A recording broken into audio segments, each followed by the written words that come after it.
امام رضا علیہ السلام کی ایک نصیحت ہے، میں آپ تک پہنچاؤں، اس لیے کہ خود امام ہی کا حکم ہے کہ رحم اللہ عبدا احیا امرنا، خدا رحم کرے اس پر جو ہمارے امر کو زندہ کر دے، جو ہم اہل بیت کو زندہ کر دے۔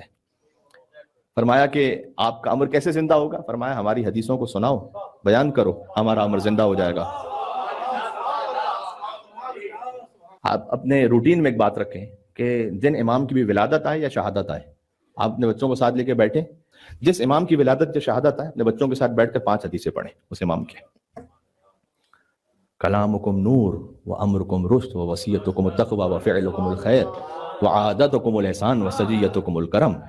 اہل بیت آپ فقط نور نہیں، آپ کا کلام بھی نور ہے، آپ کا کلام نور ہے۔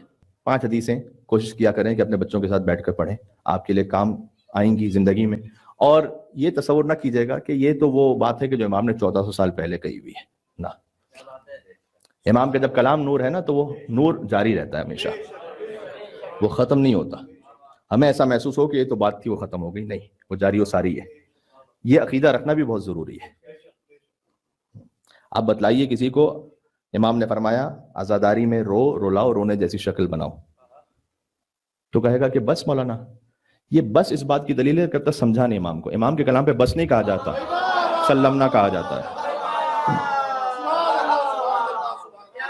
بس نہیں کہو امام کے کلام، بس یہی ہے بس۔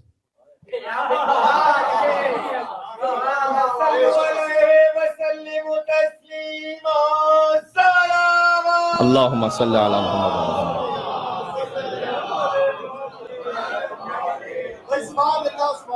آپ نے یہ صلوات پڑھائی تو ایک حق بنتا ہے اب آپ کا کہ میں آپ سب کو تحفہ پیش کروں۔ ایک صلو علیہ وسلم تسلیما، یہ روایت امام رضا علیہ السلام سے کہ ہر نماز کے بعد یہ پڑھو، ان اللہ و ملائکتہ یصلون علی النبی یا ایھا الذین آمنوا صلوا علیہ وسلموا تسلیما۔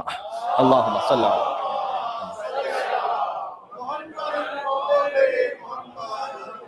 کام تو یہ ایران اور عراق میں ہوتا ہے، اور ہمارے ہاں بھی الحمدللہ یہ اہتمام ہے کہ ہر نماز کے بعد ہم فوراً ہی اس آیت درود کو پڑھتے ہیں۔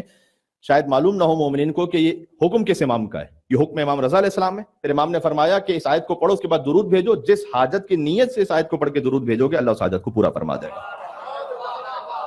کیا کہنے، سبحان اللہ۔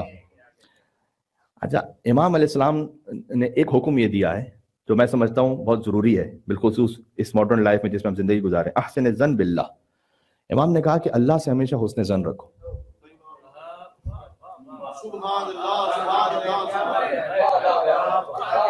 میں تھوڑا سا روکا اس لیے ہوں کہ آپ تک یہ جملہ اچھی طرح سے نفوذ کر جائے آپ کی روح میں۔ امام فرما رہے ہیں اللہ سے حسن ظن رکھو۔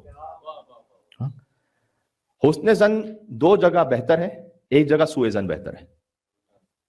ارے مولانا ہم نے تو کبھی سنا ہی نہیں کہ سوء ظن بھی رکھنا چاہیے۔ جی، 2 جگہ حسن ظن بہتر ہے، ایک جگہ سوء ظن بہتر ہے۔ حسن ظن کہاں بہتر ہے؟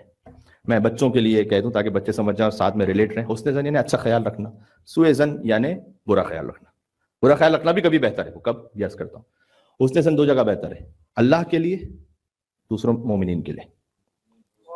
حسن ظن رکھنا بہتر ہے۔ سوء ظن ایک جگہ بہتر ہے، اپنے نفس کے لیے۔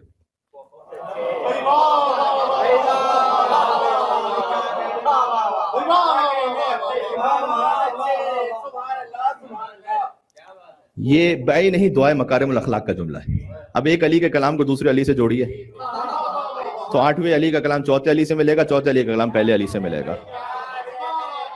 سلسلۃ الذہب ہے نا، یہ سلسلۃ الذہب ہے نا، گولڈن چین پیور۔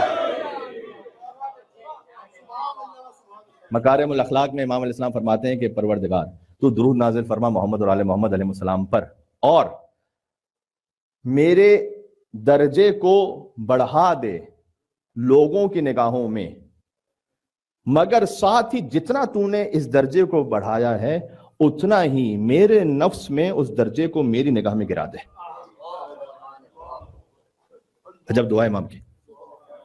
اسی سے متصل آگے مثلہ کا لفظ ہے، فرمایا کہ اور پروردگار تو میری عزتوں میں اضافہ فرما لوگوں کی نگاہوں میں، اور ساتھ میں جتنا تو نے عزتوں کو میری بڑھایا ہے میرے نفس میں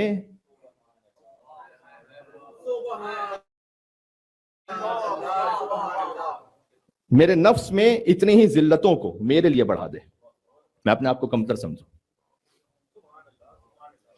بڑا انسان وہ ہے اللہ جسے عزت عطا کرے اور وہ اپنے نفس میں اپنے آپ کو کمتر سمجھے، یہ ہے بڑا انسان۔